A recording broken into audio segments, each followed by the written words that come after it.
सारे लोग परिचित हैं, हमारे ग्राम प्रधान के तेज तर्रार एडवोकेट श्री रामसरी भास्कर पूर्व प्रधान, जिन्होंने वास्तविक बाकी प्रभारानी हमारे शिक्षा में निपुण व विद्यालय को अग्रसर की ओर ले जाने वाले माननीय उपेंद्र मिश्रा जी, बाकी हमारे के सर यहाँ उपस्थित नहीं है, उपेंद्र जी, बाकी हमारे छोटे नन्हे मुन्ने बच्चों, बड़े सौभाग्य की बात है, एक चर्चा का विषय है।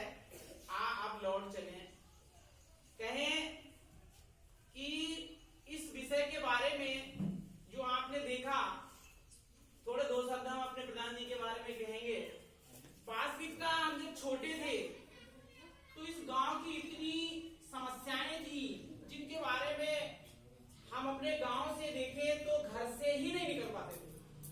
वो रास्ताएं सदैव के लिए बंद थी जिन्होंने इस गांव का चौमुखी विकास कराया और इतना सारा सब कुछ गांव को दिया। जिस दिन ये गांव हमारे दियारपुर और आसपुर की ग्राम सभा से अलग हुआ तो इस विद्यालय में एक मीटिंग हुई, तो आपने कहा था कि आप अपने लिए या मेरे लिए इस ग्राम प्रधान के लिए नियुक्ति करना है, क्योंकि हमें एक सपोर्ट दी गई थी। तो हमने आपका नाम बढ़ाया और वास्तविकता इस गांव में इतनी कमियां थी जिनका बखान ही नहीं किया जा सकता। आप वहां से निकल नहीं सकते बहन जी, और हम यहाँ इतना पानी उतर के आते थे, कोई व्यवस्था ही डिसमिसाई हुई थी। इतना गांव का विकास डेवलपमेंट किया कि आज आप कहीं पर मोटरसाइकिल गांव में दौड़ा सकते हैं। बट तो ऐसी ही बात मैं अपनी लाइफ के कुछ पन्ने पीछे से खोलना चाहता हूं कि आज आप बहुत ही अच्छे बच्चे हैं जो इतनी अच्छी शिक्षा में वास्तविकता हमारे प्रधान जी और हमारी शिक्षा आगे पीछे रही है। हमारा जो प्राइमरी का स्कूल था सन 80 से पहले, वास्तविकता मैं भी आप जैसे काफी बड़ा समझदार हो गया था। तो क्या हुआ था कि हमें एक हमारे गांव में पीपल का पेड़ था, प्रधान जी पांडे जी की यहाँ, वहीं पर बैठकर हम शिक्षा ग्रहण करते थे। कोई स्कूल नहीं था जैसा प्रधान जी ने बनाया, एक झोपड़ी पड़ी थी वहीं पर पढ़ते थे और इतनी मार पड़ती थी कि हम हद से ज्यादा ही मार पड़ती थी। एक बार हम 4 लोग थे जो कक्षा 5 में थे, एक पप्पू जो हमारी कास्ट के हैं, एक अजय कुमार जो अभी है दारू में दोस्त रहते हैं, एक हमारे बीच नहीं है पांडे जी, राधेश्याम जी, वो एक्सपायर हो गए। इन 4 लोग थे 5वें में। तो पांडे जी की मार इसलिए नहीं पड़ती थी, उनके घर स्कूल चलता था, उनके दादाजी सामने बैठे थे। इनकी अम्मा थी, पप्पू जी की अकेले थे, इनकी अम्मा लाठी लेके आ जाती थी, मारने नहीं देती थी गुरुजी को। हम बच्चे, हमारी और इनकी खूब मार होती थी। तो वास्तविकता गुरुजी वो लठिया चलाते थे कि अपने गुरुजी जमिया वालों को कुछ बच्चे जानते हैं, प्रमोद जी, इनके पापा जी ने हमें पढ़ाया था, मोहनी बहन जी ने 1 साल में पढ़ाया। इतना मारते थे, चक्कू साथ में रखते, पहिया कटवाते और धड़ाधड़। एक बार पप्पू अम्मा लाठी लेके आई, मारता है गुरुजी को। तो गुरुजी ने क्या काम किया, इन्हें मारा था बहुत, हाथ में वो हो गए, लेकिन फिर गुरुजी से बहुत सारा इन्होंने सब लोगों ने समझाया, चली गई तो नहीं पढ़े भाई। तो देखो मैं उस कहानी को बताता हूँ जिनके माध्यम से गुरुजनों का उस समय सम्मान था। कोई बात नहीं हुई, वास्तविकता हम 5 में, उसके बाद गांव का सहयोग रहा, फिर ये 85 में विद्यालय बना, हम पास हो गए। पास होने के बाद आगे बढ़े और जमिया में कक्षा 8 तक की शिक्षा ग्रहण हुई। उसके बाद में शिक्षा का मंजर चलता रहा, चलते रहे और 8वें 9वें 10वें के बाद में हमारी शिक्षा का प्रसार चलता रहा। और उस समय के बाद में हमारे गांव में इसी विद्यालय से मैं पढ़ने के बाद फर्स्ट यानी कि 23 जनवरी 2003 में शिक्षा मित्र पद पर मेरी यहाँ नियुक्ति हुई थी। उस समय हमारे विद्यालय में मात्र 80 बच्चे थे। एक गांव में अपने गेंदलाल अपने विद्यालय चलाते थे। जब इस समय में आया तो यहाँ पर बड़ी बड़ी मोटी घास इतनी खड़ी थी, गुरुजी आने इतनी घास खड़ी थी। इस विद्यालय की दशा बहुत दयनीय थी। बहन जी उर्मिला बहन जी अकेली टीचर यहाँ पर थी, बाकी कोई नहीं था। मेरे आने के बाद फिर ये जूनियर स्कूल की नींव रखी गई है।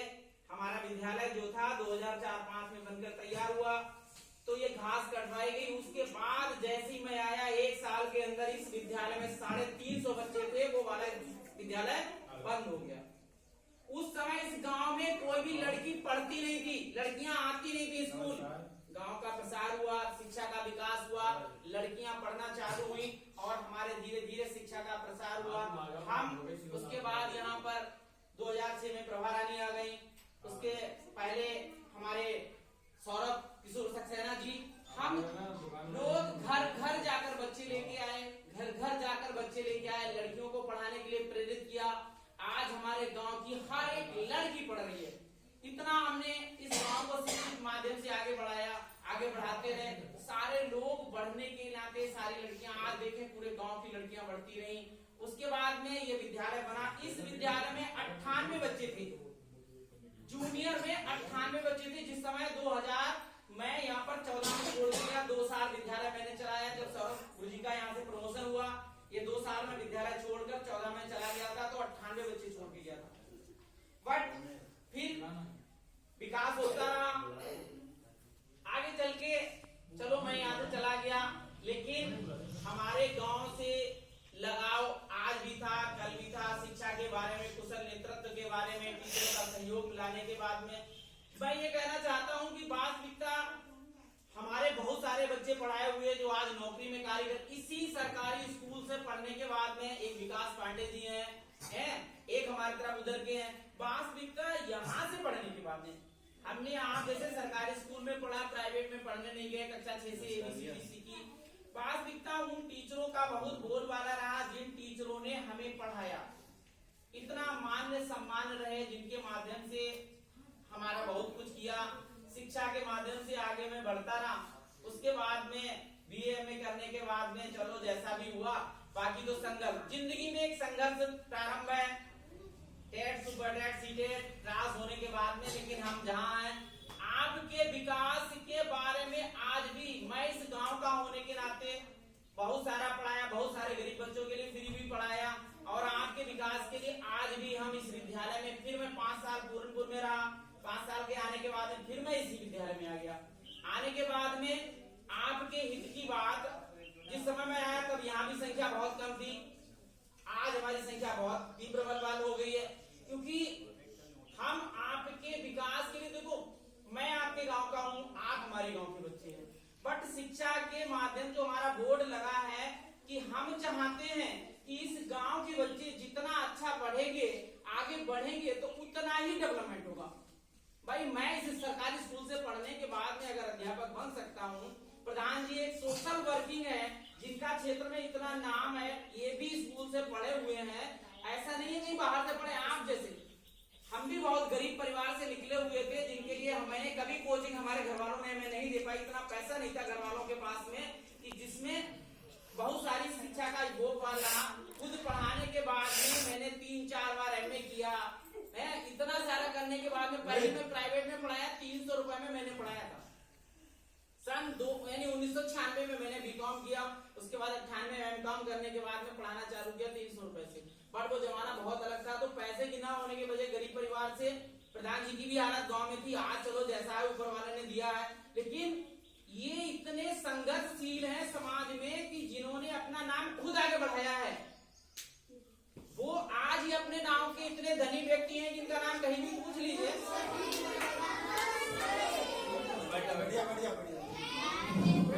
तो इन्होंने प्रयास किया है। जो बच्चा प्रयास करता है लाइफ में कामयाब वही होता है, और जो प्रयास नहीं करता है वो कभी कामयाब नहीं होता है।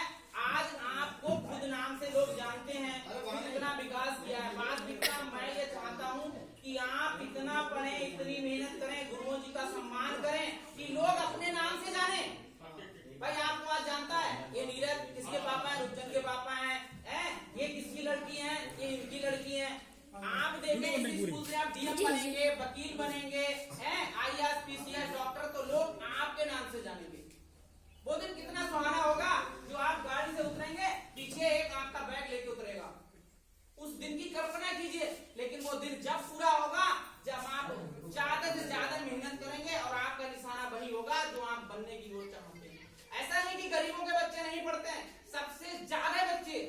एक दिन वो याद है पूर्णपुर में एक सेमिनार हो रहा था, डीएम साहब ने मीटिंग ली थी और वहां पर कम से कम 70 मास्टर थे। उन्होंने एक हाथ उठाया कि बताओ सरकारी स्कूल का पढ़ा हुआ कौन मास्टर यहाँ बैठा, तो वहां पर 50 बच्चों के 50 टीचरों के नाम उठे थे जो सरकारी स्कूल के पढ़े हुए थे। तो उन्होंने एक ही बात कहा कि मेरा आपसे एक विनम्र निवेदन है कि आप 2 घंटे सरकारी स्कूल में सही तरीके से पढ़ा दो, मन से पढ़ा दो। हमारा टारगेट पूरा, यानी 10 बच्चे में से 1 बच्चा आप पढ़ा दो, हमारा टारगेट पूरा हो गया। सबसे ज्यादा अगर नौकरी वाले लगते हैं तो सरकारी स्कूल के ही बच्चे लगते हैं, क्योंकि सरकारी स्कूल में यहाँ क्वालिटी है। यहाँ जैसे ना कहते चेहरे के पीछे कई चेहरे होते हैं, ब्यूटी पार्लर पे गए ऐसा करवाया वैसा करवाया, लेकिन यहाँ कुछ नहीं है, वो ओरिजिनलिटी है। जो कुछ है कबाड़ से जब निकलता है, कोई दूध को ज्यादा खिलाएंगे ना तो मलाई निकलती है, मलाई करने के बाद में दही बनता है, दही के बाद में पेटने पर घी बनता है, और घी तपाया जाता है तो फिर क्या बनता है, सॉरी यानी मक्खन फेरने के बाद में आप देखें तो फिर घी बनता है, सदियों चलता रहता है। भाई ये प्राइवेट को छोड़कर हमारी सरकारी स्कूल के बच्चे हैं जिन पर टीचर जी जान से मेहनत करता है, और आप में से कोई घी जैसा बच्चा निकलता है जो चमकता रहता है और फिर क्या करता है, समाज में बोलबाला करता है। अभी हमारे पीलीभीत के डीएम 3 डीएम हो चुके हैं अभी बिहार में, और गरीब बच्चों के हैं, आईएएस पीसीएस होल्डर वालों के घर के नहीं है, गरीब बच्चों के हैं। अभी मूसेपुर का एक लड़का डीएम बना था, वो भी सरकारी स्कूल का बच्चा पढ़ा हुआ था। तो आप ये कभी ना सोचे कि मुझे कोचिंग नहीं मिल रही है या मैं बहुत गरीब घर का रहने वाला बच्चा हूँ, मैं पढ़ नहीं सकता हूँ। बट आप पढ़िए और आप एक अच्छे बच्चे बन सकते हैं और आप नौकरी कर सकते हैं। आपके दिलों में साहस हो कि मैं भी नौकरी कर सकता हूँ। आज आपके पास भी क्या कमी है, सरकार ने हैंडपंप लगा रखे, टाल दे रखी है, सब कुछ दे रखा है। सारे हमारे कितनी होनहार टीम है, सब बहुत ही बढ़िया, हमारे सारे इतने अच्छे टीचर हैं, प्रशिक्षित हैं। वहां तो देख लीजिए high school inter pass master बैठे हैं, फिर भी आप यहाँ से नहीं पढ़ पाएंगे तो कहाँ पढ़ेंगे? क्या आपके दिमाग में बात बैठी हुई कि प्राइवेट से अच्छी शिक्षा मिल सकती है? हमारे स्कूल में बेहतर से बेहतर, प्रधान जी ने पिछले बार कहा था कि वास्तविकता जब ये थी, हमारे मन से इन्होंने घोषणा की थी कि मैं इस विद्यालय को बहुत ही अच्छा स्वर्गमय बनाऊंगा। वास्तविकता इनकी प्रेरणा से आज इतना अच्छा ये विद्यालय बन गया है जिसकी कल्पना नहीं की जा सकती। एक शिक्षा का मंदिर बन गया है, टाइल पर बच्चे बैठे जिनके बारे में कभी सोचना नहीं चाहिए। हमारे यहाँ पर देखिए प्रधान जी ने घोषणा की थी, हमारा एक गेट बना के तैयार कर दिया, मंच बनाकर तैयार कर दिया, कितना अच्छा लग रहा है। समर सेविल लगा हुआ है जिसके घरों में पानी नहीं है, तो फिर भी अगर आप ना पढ़ पाए तो भाई फिर किसकी है कमी? हमारी है। सुबह उठिए, तैयार हुई, विद्यालय आइए और हम आपको अच्छी से अच्छी शिक्षा देंगे। वास्तविकता आप कहीं पर पढ़ें और अपने विद्यालय के बारे में सजग रहें। जो हमारे विद्यालय के बारे में उपेक्षा करता है उसे तुरंत जवाब दें कि हमारे विद्यालय में भी अच्छी पढ़ाई होती है, हम आपके कहने के हकदार हैं। और वास्तविकता में कहता हूँ, पहले भी मैंने कहा था कि हम अच्छा जब ही करेंगे आप हमारे साथ रहिए और हम आपके कंधा मिला के चलेंगे। हमारी टीम, हमारे सारे सर इतने टैलेंट है कि आपको पढ़ाने के लिए अग्रसर हैं। इसी तरीके से इन्हीं बातों के साथ में मैं अपनी वाणी को विराम देता हूँ। जय हिंद।